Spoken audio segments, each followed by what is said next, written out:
Umahatching, may sipon. 99. Nasubsob.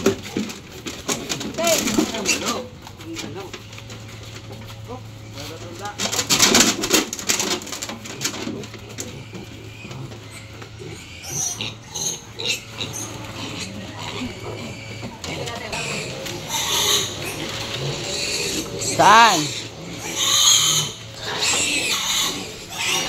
Dito inahin sa bungad.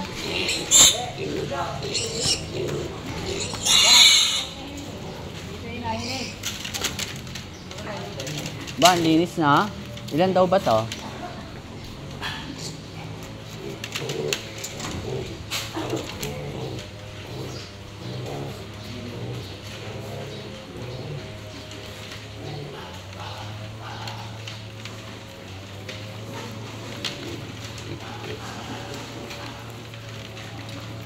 So, ito guys yung ating mga piglets. And then may mga inahinin din tayo dito. So, iba-iba yung naging size natin. So, hindi tayo ganong kabilis nakapaglabas ng ating mga piglets. Pero, utay-utay na rin tayo ngayon naglalabas. So, itong mga malalaking to guys, ito ay mga inahinin ko to.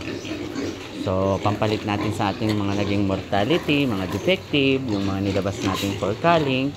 So, ito naman mga defective, ready for lechon na yung mga yan.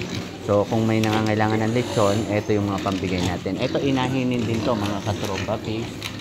At syempre, ito naman, gagawin natin tong mga fattener, yung mga naging oversize natin. So, yan, napakarami pa rin natin piglets at wala pa rin pagbabago pagdating sa inventory natin.